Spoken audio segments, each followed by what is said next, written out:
Well, it's another Monday, another fine Monday, and on a Monday, you know what you get? You get a Mumamo, all wrapped up, just for you. RC, I say unto you, a happy Mumamo. And today's a pretty good program. We got lots of good things to talk about. With these two fine gentlemen, dear friends, I would say, of mine, certainly dear friends of yours, folks in the chat, like Apook and Claude, happy Mumamo, and many Mumamo returns to you as well, says Claude. Always great to see you. Me. But you know I am disembodied. The people you're really here to see are sitting behind this modesty shield. How about I do this? Is this the right one? It is indeed. Hello, gentlemen. Hey. Hello. It is How are bold you? of you to assume my modesty can be shielded. That's true. A wimpy shield can't hold back your modesty. I don't know. Hold it back or chain it up, or I don't even know. Figuratively speaking, yes. Kind regards. A pleasure. And Apook said, "I want a sick house beat behind this music." Oh yeah. Okay. Maybe we have a fan who's into house, who's a house DJ. Sean Vieira's here. Good to see you, friend. Hello. Happy Mumamo made it for once. Only took a water pipe outside my office bursting today. You know, Sean, I did that for you. We hired somebody to come burst that water main outside your office building because we were sick of you not being around. Right. That was our safe plan. That's right. Exactly. Dominic's here as well. Says hello, hello, hello. A look at these handsome gentlemen with their matching shirts. You both have matching shirts. Aren't we cute? You know, I tried to wear mine, but it's just damp. Yeah. Yeah. Claude says, I am the DJ of my house. Does that count? You know, if you can drop some sick house beats on that, just kind of send them my way. You're welcome, Sean. It's the least I could do. It's really not.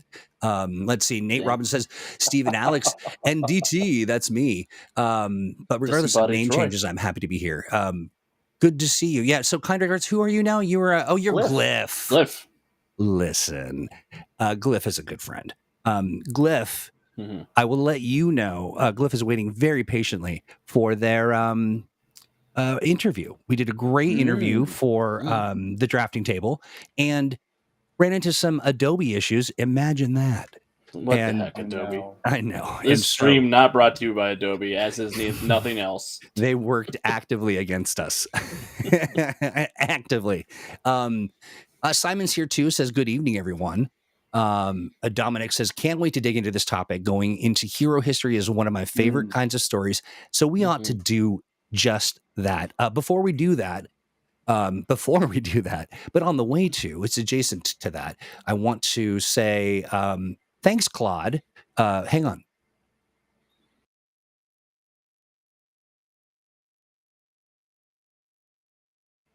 A little longer than I thought it would be, but for some reason when we play video, we can't talk over it. So that's just weird. But Claude, you get a hero point, and you can spend it on many things. Let's take a look at this hero point. So you get to use it in real life. So you quickly recover from anything, turn a failure into a success, present the perfect counter argument like day and date. Edit a real life situation or amplify a talent of yours or someone else's. Honestly, you can't go wrong with that. So congratulations, and use that wisely. You can also use it as one free day of PTO at your day job. You can, absolutely. You could also swallow it and get nothing.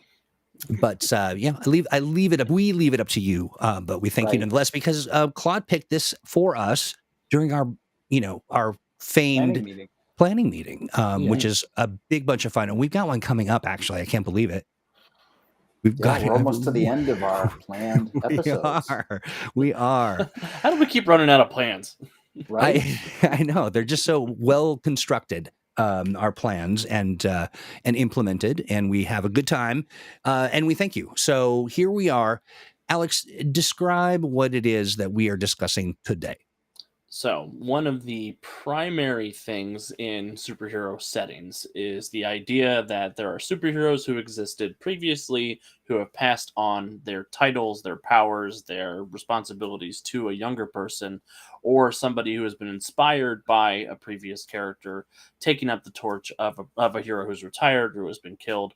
And today we're going to be specifically talking about the ones that you can pick from in Earth Prime, because our setting is very storied. It has a great history dating all the way back to the beginning of the human race, with heroes and villains who have abilities that can be transferred, or are titles, or are genetic gifts, all sorts of fun things. Now, if you're listening for the first time, or you're just wrapping your mind around the world and the sort of canon of it all, we have some recommended reading: Freedom City, Rogues Gallery, and Threat Report, and those are connected to the YouTube video. I'm going to drop some links as well. But if you've got those at home now, you might want to crack open your PDF or your book and follow along.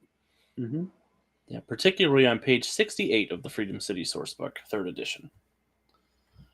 We lay out some examples of Freedom City legacies and some sample powers to get you started, and just lots of places to look. I mean, there are magical heroes, there are alien heroes, there are extra-dimensional heroes, there's technology heroes. Pretty much, there's no parameters for what can determine a character who sets up a legacy.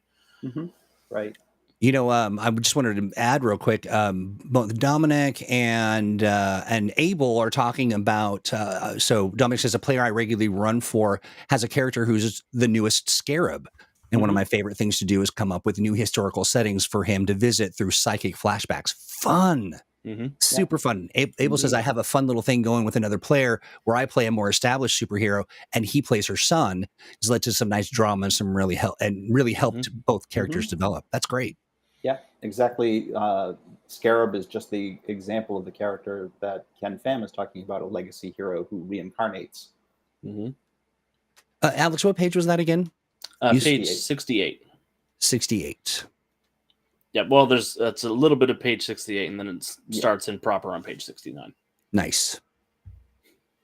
And Steve and I were talking before the program that 6 of the Freedom League are legacy characters. That's true. Yeah, a lot of the current Freedom League are legacy characters in one form or another. Yeah, pretty much everybody but Daedalus and Johnny or Dr. Metropolis. Yeah, Siren only really kind of in name. There was a Golden Age Siren, but the two of them aren't really related. So what I love about this whole idea, and it's kind of striking me now, correct me if I'm wrong, but it's sort of an invitation to not just watch stories unfold that come from the canon, but to actually say, I'm a part of it, and blend your hero or villain experiences in with that whole bit of business. I love that.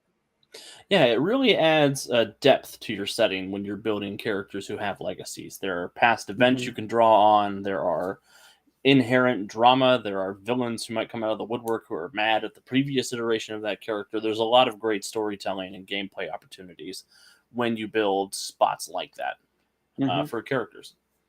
So help me out here, because I'm relatively new, old as a finely aged cheese, but still new to the Mutants Masterminds. Generally speaking, as people build their understanding of the canon, are they just pulling that out of just from the various supplements and adventures, or do we have sort of a timeline somewhere that kind of talks about that? Or we do, in fact. There's a fairly extensive timeline in the Freedom City book to start with, and there's an even more extensive timeline that's been floating around for a while there. That is a PDF of a Word document that's just compiled timeline references from all sorts of Earth Prime books. We had to cut that down a lot to fit into the Freedom City book. The whole timeline itself would be a book unto itself easily. I gotcha. So is that digital documentary that you're talking about, is that something that we made and sort of shared, or is it sort of a gray market?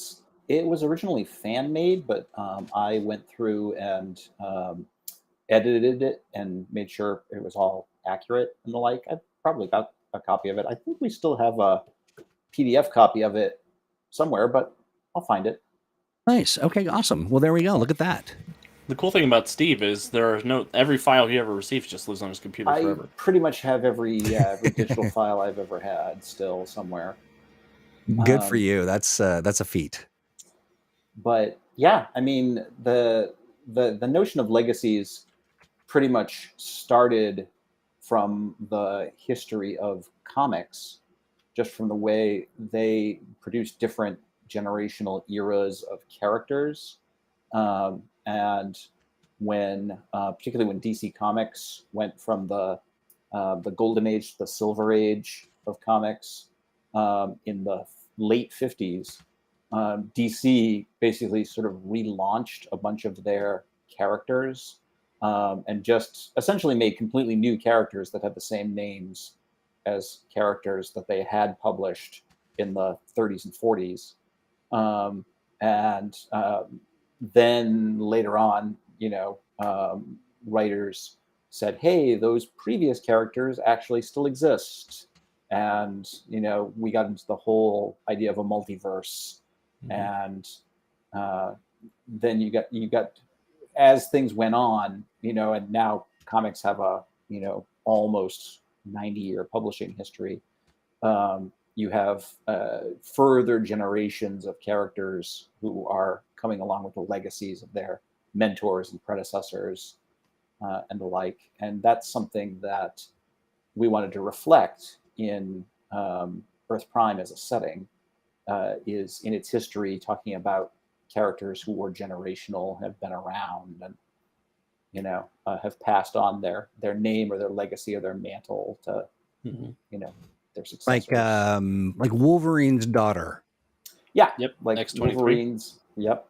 And the various clones thereof.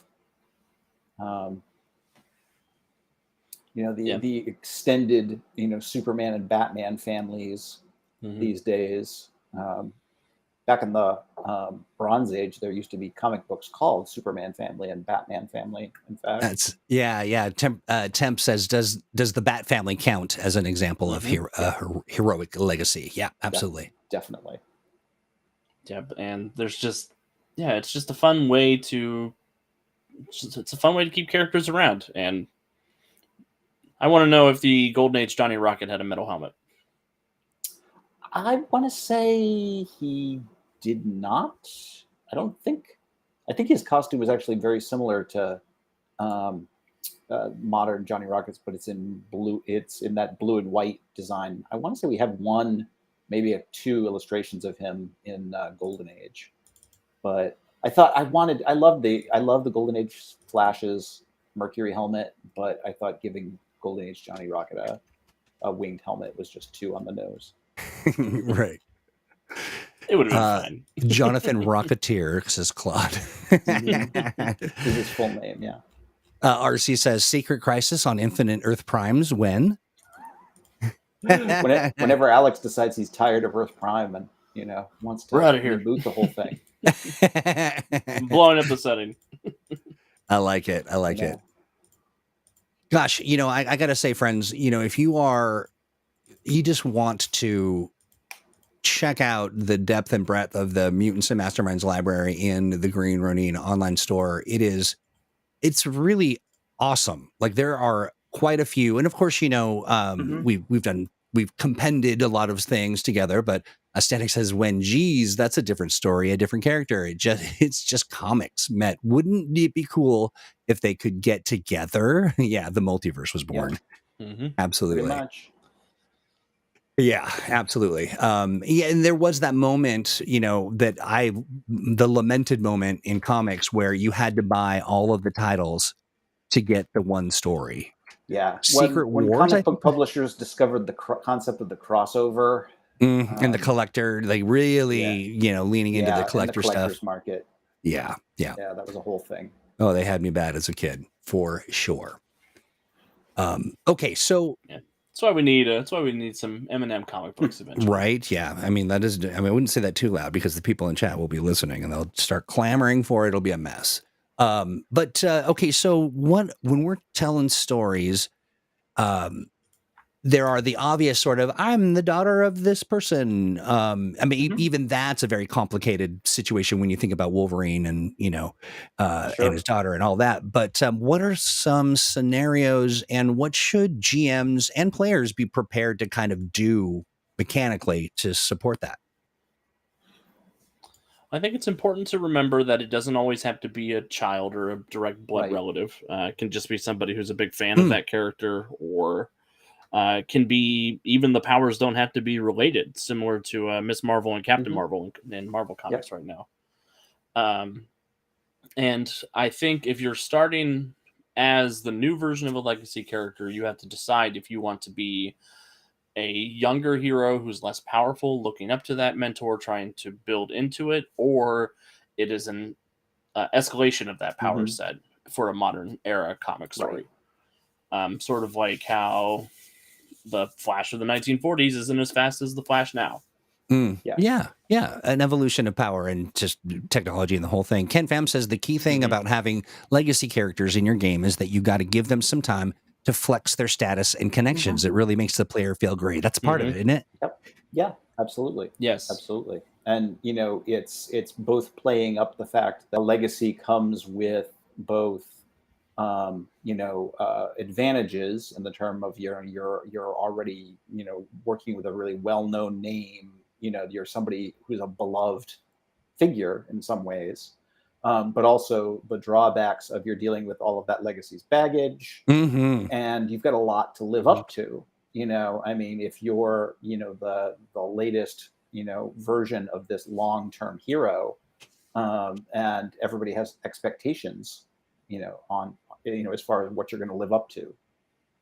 Well, yeah. So what kind of scenarios do we have in our canon that kind of reflect that? I do think more thing to think of as a GM is to make sure the legacy hero doesn't overshadow the player challenge. Character. Come up with some reason that they're not solving all the problems, whether they've been retired or they're de-aged or something like that, just to make sure the PC is still center stage, even if they're a legacy I think a character. particular example in Earth Prime is Centurion. Centurion is, a legendary hero who was active for decades and then died heroically saving the world. There's literally a giant statue of him, in Freedom City. So, a character like Centuria, who is following his legacy, has a lot to live up to, because there are a lot of expectations about a character who has basically been sort of anointed, as has these like saint-like qualities. There's a tendency for people to have very high expectations, and it's going to be even more challenging for a character like Centuria, because she's not even technically related to the Centurion of Earth Prime who died. She's his daughter from another Earth. I see. The character everyone is looking up to isn't even her father. She's like, easy. The pressure already. Right. Is he still alive in her home dimension? That's a good question. I don't remember off the top of my head. Yeah, I don't. Now, Dominic, I like your thought here. Dominic shares my favorite Scarab legacy point I came up with was a time I had him in the French Revolution as a Scarlet Pimpernel pastiche called the Scarlet Scarab. But those kind of fun details, that's really very, very. I mean, it can be expressed by like a thing that the progeny receives, like some kind of French letter with a seal or something. But like that kind of fun stuff that really, really dresses up the space. Yeah, no, it's like Dominic points out, legacies are also a great opportunity to tell flashback stories, especially for characters who are, who reincarnate or who get some keepsake from their namesake, and you can sort of tell a story in flashback and then link it to a present day story where, oh, this is related because now we're also dealing with the legacy of that villain or that, event that the heroes dealt with. Love it. Hey, Drama Dork. See you. Howdy. There's definitely an element in a lot of comic book stories where it's like, well, we've launched the villain into space and that won't be a problem because they're on such a long orbit, they won't be back on Earth for another 70 years, and after all, that's so far in the future, it'll never be a problem. Right. Then, 70 years later. Alas. Damn it, Grandpa. Right. Claude says Centurion got sent here when her world had an equivalent to an Omega disaster. Was destroyed by the Terminus, as I recall. Yeah. That's too bad. Let's see. Rebel Moose says heroic legacy characters have some room for nice complications too. I'm not the same as my mentor, and I'm not as good as they are. Yeah, absolutely. Absolutely. Some villain arcs too. Sort of crisis of confidence on the part of a legacy. Imposter syndrome is a big one for legacy characters. Nice. Also, if your legacy is a villain and you're deciding you're wanting to rehabilitate that image, that's another built-in complication where everybody thinks I'm a bad guy and I'm trying to be a good person.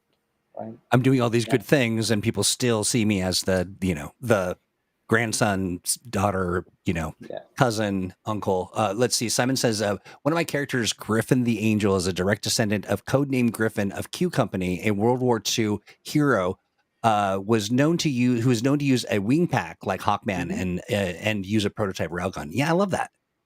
Yeah, absolutely. Super I'm just good thinking stuff. about why I named myself Intern Simeon instead of Dr. Simeon. That was a bad legacy. Right.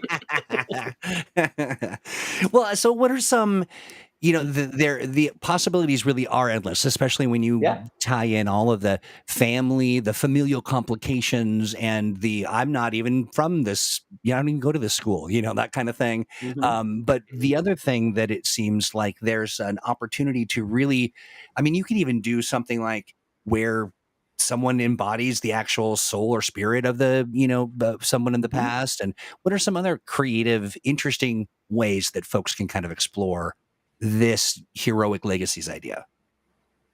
I love when a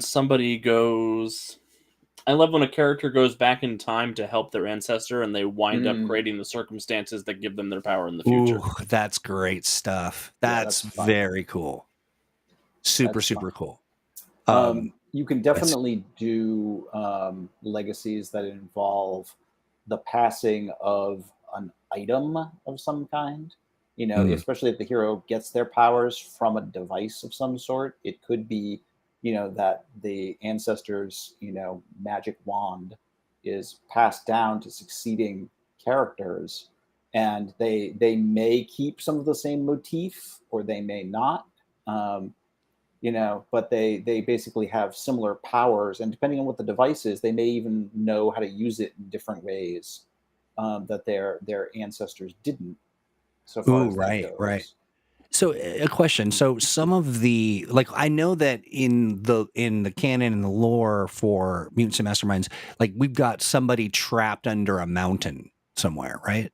You've got several people trapped under mountains. Right. Yeah. A common. Yeah. So Dr. Tectonic is there by choice.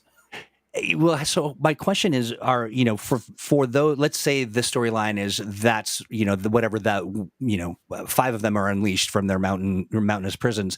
Is that a legacy or heroic or a villainous legacy storyline, or does that fall into a different category?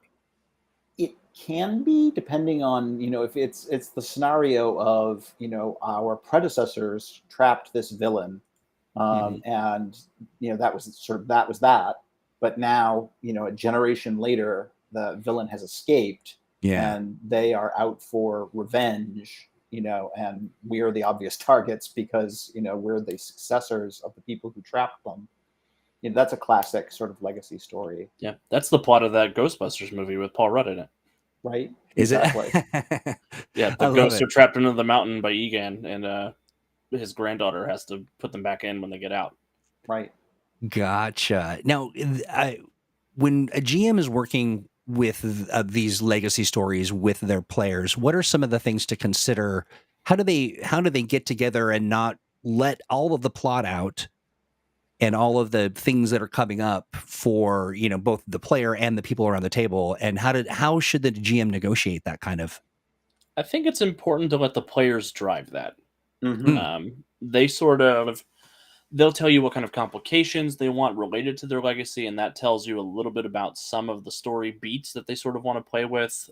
They'll Right. tell you, if you pay attention to how they build their character and where they want to grow their character into, there's a lot of places that you can put it in. Like if somebody has the imposter syndrome complication versus my father was a villain and now I'm a hero, those are very different kinds of Yeah, story beats, and the player is Yeah. informing you that that's what they want to do. gotcha. Yeah, I agree. Yeah, that And makes sense. I Go also think it's important to be mindful of player information and character information, and make sure that you're working with the player for how they want to spool that information out, especially to the other players, because that's sort of where the surprise is. The player has an idea of what's going to happen, and you have an Mhm. idea of what's going to happen, and the other players are the ones who are sort of in the dark. Interesting. That seems to me to be a really interesting place for the GM to negotiate with the player, sort of their storyline and how they want their story arc to play out specific to that. But then the GM's also kind of holding some cards, some surprises for that player, right? Yeah, Potentially, yeah. I had something like that happen in our Netherwar game, Overdrive, our speedster. His father was a villain named Death Race, and he had this looming fear that his father was going to show up at some point and ruin everything. But I had his dad show up and basically say, "Hey, look, this is what our powers do to us," and it had degraded his body, and he was on the process of dying. And he wanted to rekindle a relationship with his son before it all happened. So Mhm. that was a fun So gut punch. there's a total Yeah. reversal of that expectation of, this Mhm. looming threat turns out to be this poor dying man who wants to make amends. Mhm. Right. Yeah, touching and a lot of fun for the player and everyone around the table as well. Rebel Moose says, "Okay, now I have a possibly a terrible idea. We love terrible ideas for a one shot. Right. The modern version of heroes are captured, and their golden age origins have to save them, but they're all old folks. They're all geriatrics." Yep. It's a good one. There's a version of that story in the classic Old Justice Peter David arc. Right. I think we did something like that too. I'm trying to remember, but it was villains. It was a certain villain group that, oh gosh, I've got to remember. But they all had to get together, or they were together for some adventure or something way Mhm. back in the day. One of our first Patreon kind of Yeah. dalliances. Let's see.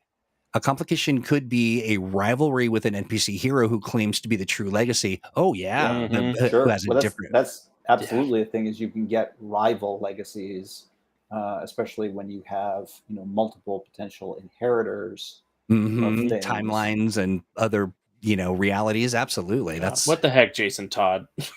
right? Why do you right. even want to be Batman? Right. Let's see. Klutz says a depowered Captain Thunder has to save his Sparky son.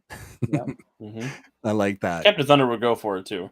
he would absolutely. He's still a hero. I mean, Yep, Oh, I definitely like he'd RC find a talking about way. a Freaky Friday kind of mix up. Yep, mhm. absolutely, you can do that. A battle for the cow. Oh, the cowl. The Yeah, cowl. Yeah, It's yeah. that was very a big different. story arc, That's and that's a that's a classic legacy story about basically who gets to be Batman. Hmm. mhm. When there's so many possible candidates, Right, right. Everybody has an opinion. right? Let's see. Oh yeah. So let's talk about sort of the some of the villain tropes that we can introduce, and also just who are our villain. What heroic or villainous legacies can we kind of extract from our own lore? Dr. Sin is the first one that pops up to me as a Yep. potential villainous legacy, because there's Yeah. the Hand of Sin, who's a clone son. Yeah, his clone essentially. And I imagine there are other agents of Sin who might think of themselves as the true inheritor of Dr. Sin's empire. Yep. Overshadow is another good villain legacy because, of course, he's the opposite of the Scarab. Both of them reincarnate over and Hmm. over throughout history, and they've been foes in lots of different lives. I dig it. Simon, that's a really interesting and fun plot point. Simon mentioning Jason Todd reminds me of the classic complication of claiming a legacy only to have that legacy's enemies coming after you. You inherit Yep. a lot of Yep. stuff. Or for that matter, the characters who are trying to get away from their legacy but can't because the legacy's enemies and all that baggage keeps following them. Mm-hmm. Yeah, or if you're the original character and you have legacy sidekicks who come back as villains to ruin your life, like Jason Todd or maybe Icarus. We'll see. I'm just saying, Hades is a perfectly good Icarus soul lying around, and he hates Douglas. Right. Sean Dugan's here. Good to see you, friend. Sean says, that was one of the things I really enjoyed about the Time of Crisis adventure. Of course, seeing variations of Earth Prime, but also was an excellent way to set up a world where history changed. Yeah. Yes. Yes. Yeah, and like you've always got the option of, time travel and other sorts of cosmic nonsense, changing history in some way in your own campaign to create a multiversal variant where you have everything lined up the way you want it. Do we have a villain that is, like I think it was the puppeteer in Marvel, kind of robots, and sort of had a bunch of sort of not clones, but sort of robot doubles for everybody. Everybody was a robot double at one point. We have some characters like that. Dollface is the classic sort of robot body swapper character.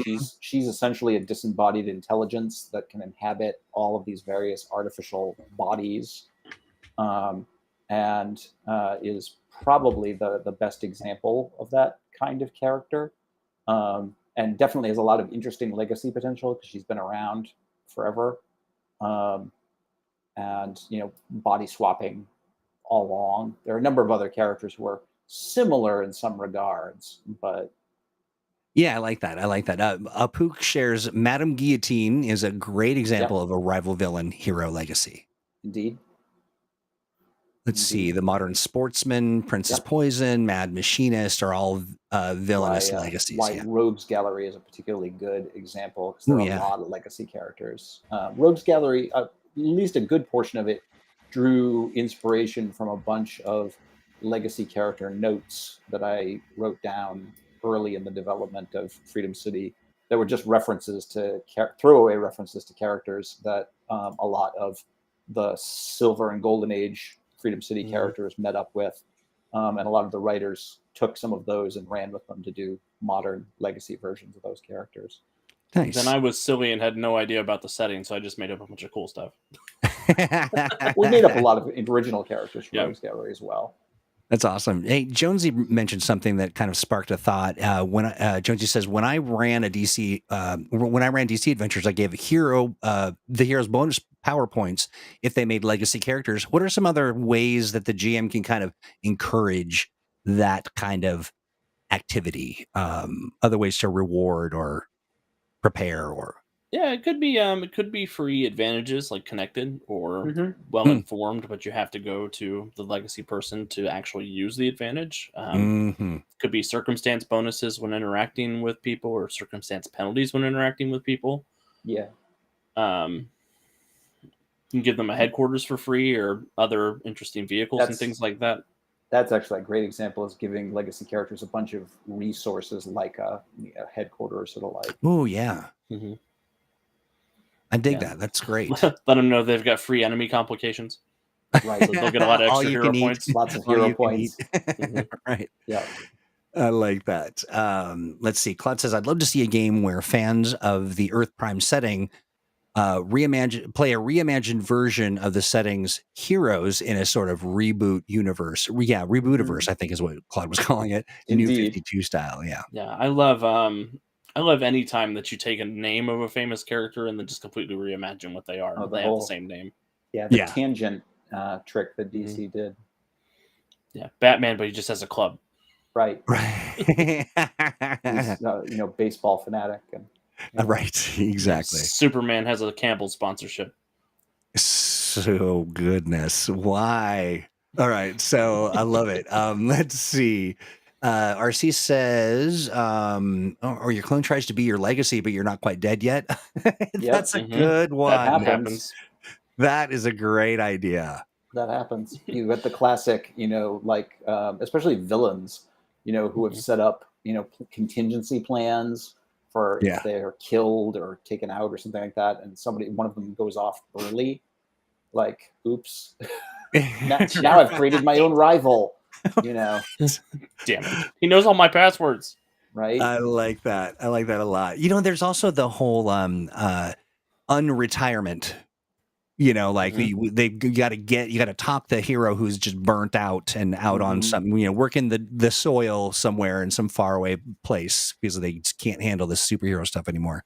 Or even villain stuff, like, I'm picturing a traumatizing plot line where a hero takes you under their wing and empowers you and gets you all powered up, and then you get to the point where they steal your body because they were just grooming you to be their new replacement. vessel. Yeah. Interesting. You thinking of a traumatizing storyline. I know. It's so out of character. It's so out of character. Yeah. Let's see. The Spider-Man pointing meme. Sure. Scarab. It's the Scorpion parable all over again. Right. Exactly. It is my nature. We will drown now. Let's see. RC says going to give the Rook a sidekick named Pawn. Well, I mean, why not?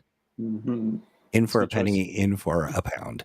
I feel like Pawn would be the Rook's like hanger-on who doesn't get the concept, because the Rook is called the Rook because of Raven stuff.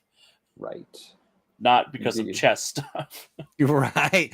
And actually, it's Pawn. It's PAW''N, Pawn. It's somebody with bare paws.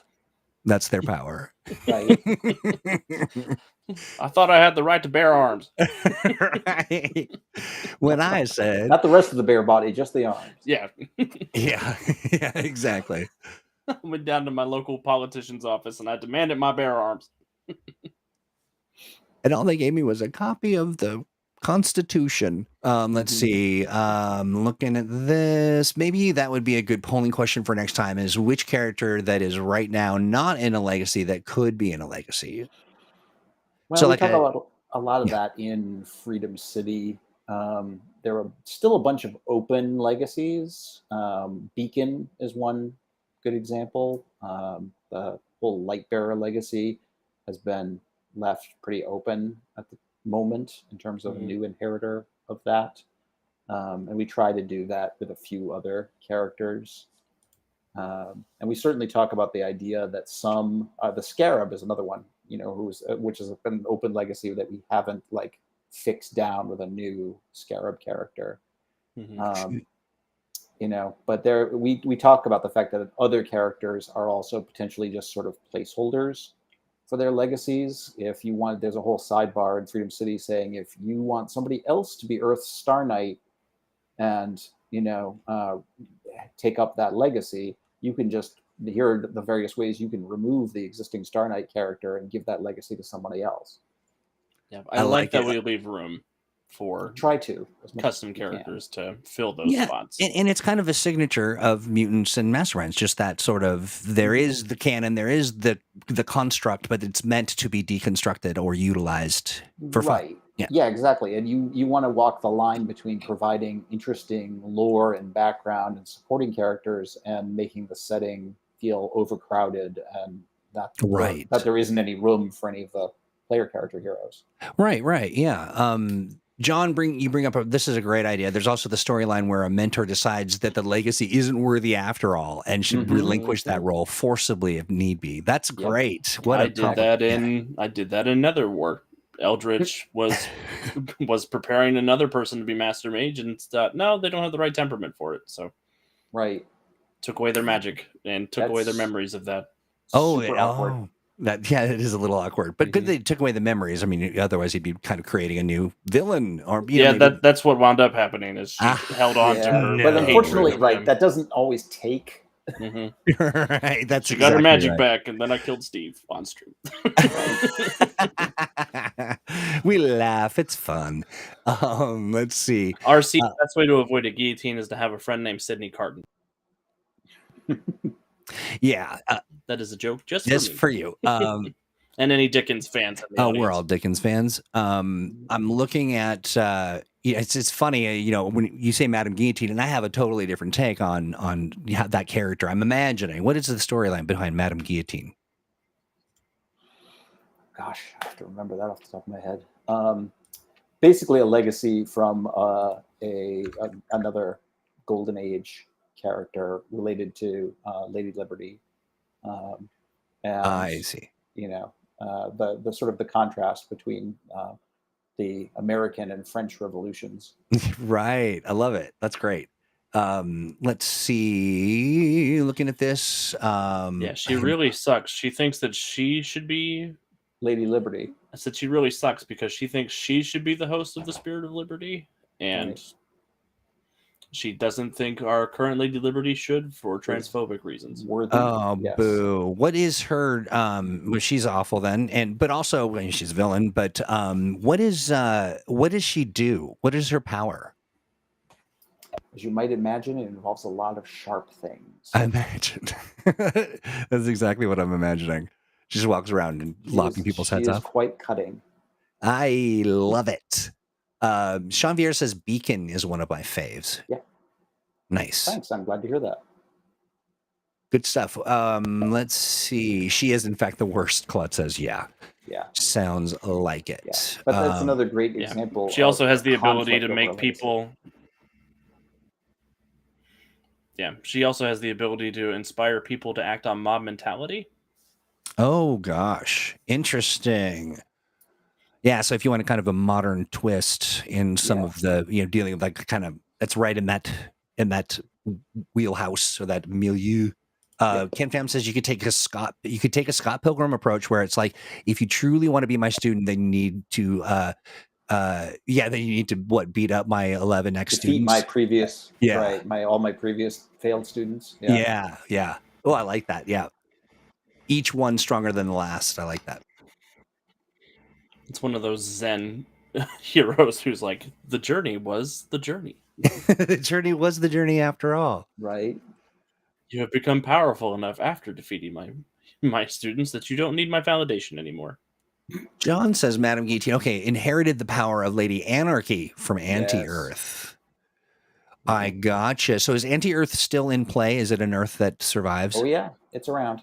Okay. Now, I don't personally know a lot about Anti-Earth. Is it just sort of Bizarro Land, or is it's the classic comic book trope where everybody who is good is evil, and all of the few good guys are basically versions of villains. So basically, all the superheroes on Earth Prime have evil, villainous counterparts on Anti-Earth. So they're all kind of with mustaches. Yeah, exactly. They'll have goatees. That's what it is. Goatees, not mustaches. Right. They'll have handlebar mustaches. David says, still workshopping Case Codal. Oh, Case Codal. Codal. I do like that. Yes. The feathered cheese dip. Yeah, is that a big bird that puts like cheesy dip on you? Right. Breathes really hot molten cheese on you. Yummy. Could really burn, let me tell you. I think I'm coming around on the idea. I'm here for it. Yeah. I mean, you wouldn't be the first savory-based, power known to the realm. Let's see. Well, it is elliptical. I'm not sure what we're talking about, but it feels like it. Mindmaster is the only actual hero on Anti-Earth. Is that right? Yeah, pretty much. Anti-Earth's so-called heroes, most of them are dead because the really ruthless villains have wiped them out as far as that goes. So yeah, there are very few actual superpowered good people on Anti-Earth. It's a pretty desperate scenario. I dig it. Now, so if you are going to use Anti-Earth in one of your stories, I'd recommend having your players' least favorite villains being the heroes when they go there. Absolutely. It's a great opportunity to have a good version of their hated villain nemesis show up, and they have to work with them. Oh, I love it. Oh, they have to partner up with them. That is so great. Yep. Gosh, and that can even lead to a future where the villains of Earth Prime sneak into, Anti-Earth to be the good guys, or to at least hide away or something. That's fascinating. Hey, a quick question. So when folks are sort of sitting down to plot out heroic legacies, can they actually just can they craft their own independent of some of the canon? Like just Sure, there's no reason they couldn't. If a player wanted to sit down with me for an Earth Prime game and said, "Hey, I've come up with this concept for a character, and part of my background is that my mentor was a superhero, back in the '60s, for example." Oh, I like I'd it. be totally great with just inserting that legacy into the background of the setting and saying, what do you think your mentor did during that time, and what was that legacy like? That is awesome. Temp says, will Valiant include heroic and villainous legacies? Yeah, there's Yeah, several there's spaces several. that legacies can come up. Yeah. Shadow Man springs to mind as a role in Valiant that is passed successively. There's been a whole series of people who have been Shadow Man over the years. Yeah, one of our series options is even you're the new Generation Zero if the last one after the last one got killed. Yep. That's one of the series frameworks we're including in the book as well. So, and Legacies on Valiant presents an interesting opportunity as well, because you can mix and match legacy characters with the immortals in the setting, who basically are ageless and have been around for thousands of years, and they can be characters who knew your legacy ancestor, and now are relating to you as the holder of that legacy. I like that. That's a whole mess. That's a whole right. And no doubt going to be constantly comparing you to well, when I knew your grandfather, I'm positive Daedalus does that to most of the Freedom League. Dominic says, yes, the greatest hero of anti-Earth, Newt. It's actually Twen. Is it really? No. Oh gosh. But Mastermind is Mind Master there, so it's yes. So why not? Why not? Claude says there's been a lot of talk about legacy, but what about Armacy? Oh, I get it. Yes, I did the same thing, Alex. I had the exact same expression on my face. I'm actually a bigger fan of Torsocy. Right. I like it. Angel Arroyo says the Lone Ranger is the first of many masked folk in a line of, including the Green Hornet for legacy. Indeed. Yeah, absolutely. RC, one of the main things about Emerald City is that it doesn't have an extensive hero and villain history in the area, sort of by design. But there are heroes and villains in the Pacific Northwest dating back to the to World War II and even earlier. So, players who are hanging out there can definitely come up with legacies if they want to, related to the Golden Age heroes, but not necessarily from Emerald City itself. Yeah, Emerald City is especially well suited because part of its history was the notion that it was sort of a place for super criminals to lay low. Is what I call the sort of secret legacy scenario. Emerald City would be a great setup for something like the Runaways story, where a bunch of teen characters who have powers or abilities discover their parents are all supervillains. Nice. Sort of this like ordinary suburbia, but there's all this weird stuff going on behind the scenes. And you could have a lot of opportunities of characters who basically didn't know they were legacies, but basically realize that they're connected to this whole secret history. Claude mentioned some of that hidden heroic legacy is being rediscovered. Check out Reign of Cats and Dogs. Nice. For example. Yeah. I'm going to drop that link right now. Yeah, it's a nice place to retire if you're a supervillain before that whole storm thing happened. Right, before that whole Silver Storm thing blew the lid off of everything. Yeah, there goes the neighborhood. Superheroes are moving in. Right, looking at, so there's the link for you. And a reminder to folks, hey, listen, so time just goes a little too fast during this program. Can we just have just a full hour and have it feel good and not have to be so quick? But I want to remind everybody, hey, we love it when you share the stream with folks. When you share it, take it to your favorite Reddit group. Take it to your mom. Take it to your dad. Send it to your cousin. And then also leave a note. Say, hey, how are you? Hey, appreciated this. Or this reminded me of this aspect that I really enjoyed. The algorithm loves us when you do that, and I got to tell you, friends, thank you everybody for liking the stream, sharing the streams, and all that good stuff. Feel free to make some clips and share those as well if you found something particularly poignant, fun, funny, or even weird. We like weird. You make clips and share those as well. Although all that activity really goes a long way towards spreading the word and getting more people to play and engage with Mutants and Masterminds and to enjoy the stream, because we enjoy doing it and we really enjoy all the conversation. So do make sure that you're liking, that you're subscribing, ring that bell, do all the good things, and good things will come. More of us. So real quick, I can't, again, we're at the end of the show and I'm shocked as per usual, but Steve, what do you have going on in the world of Steve Kenson? Not a lot actually at the moment. I'm very focused right now on Worlds of Valiant stuff. So that's taking up a fair amount of time and focus. Alex and I are eventually going to be looking at the development of the draft material for the Valiant Heroes Handbook. And folks have already gotten a look at a couple of excerpts from that on the Patreon. And I'm sure there will be more of that sort of thing in the future as we iron out a few questions. Alex, you have got a ton of things going on. We've got Gen Con coming up. You've got all kinds of, you've got some live stream appearances happening. Do you have all that stuff in your brain ready to sort of extol to the... Luckily, it is living there rent-free with all my anxiety. Tomorrow night, I'll be on stream here and anywhere Green Ronin is for our Joy of Game Mastering bi-weekly stream. I'll be talking about how to run smaller parties, so parties of 3 and less PCs. So that's going to be a fun discussion. We'll be here at 8 p.m. Eastern Standard Time tomorrow.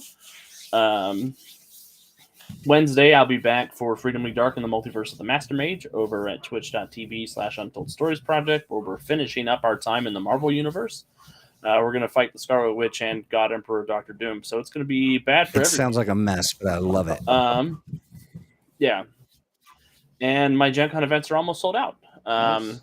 There are 3 spots left for Idiot Box. So if you are looking to come and play with me at Gen Con, please fill up and take those last 3 seats. But if you are interested in coming to play, I have made sure that all of my events have at least 1 extra character. So if there's an event that you didn't get into, well, hey, hot tip for GMs doing live events: always keep a spare.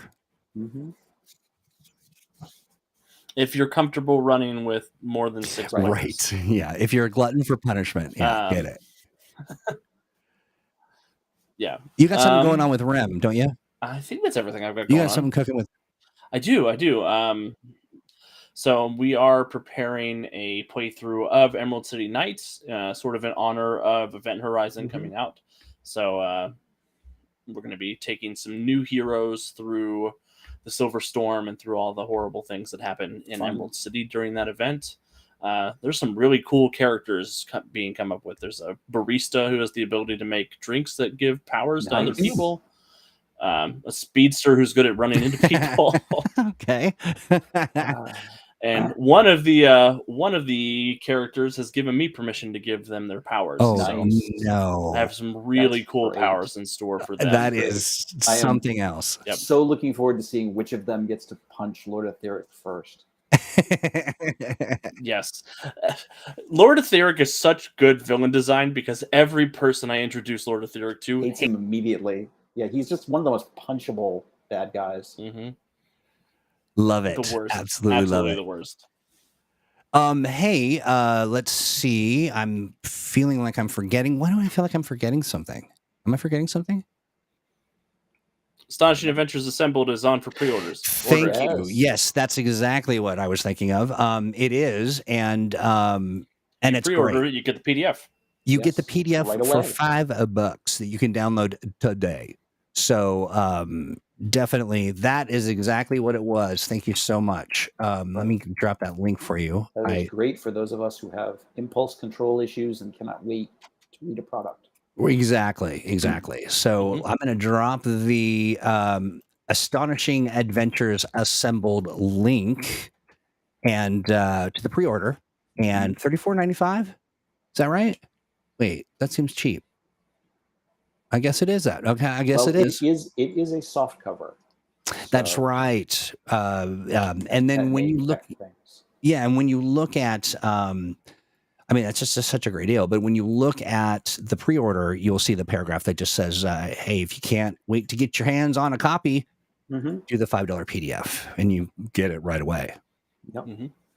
Absolutely awesome. Okay, friends. Well, how about this? I want to thank again everybody in chat. Steve, Alex, again, a great program every Monday. We have a blast. Truly enjoy it. We are, of course, going to be back in the studio for Thursday. That's this coming Thursday.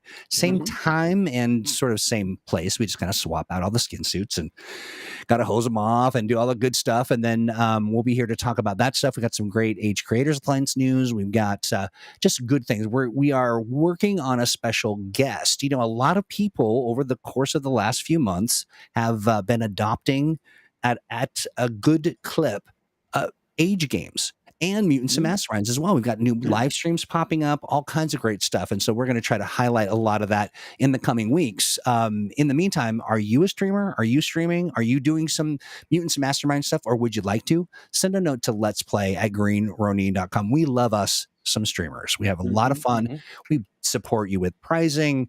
We sit down and meet with you and talk about stuff. We watch, we give away, subscriptions. We do all kinds of good stuff. I'll come beat your players up for you if you want. Absolutely. I guessed, Alex, you won't know it hit you. But you'll love everything. Does your stream need extra trauma? Alex is there for you. And Steve, you too have been known, and so have I. I mean, been known, yes. We definitely enjoy that. We love it. We love to see them, and we love to hear all about it. Now, you don't have to be doing a live stream. You could be doing some other kind of event and want some pricing support or some, for us to pay attention and see what you're doing. All you got to do is send a note to let's play at greenronin.com. We are looking forward to hearing from you. So let us know. In the meantime, I think we're done. All right. All right, everybody. Bye-bye. Have a good week, everybody. Take care. Have a great week.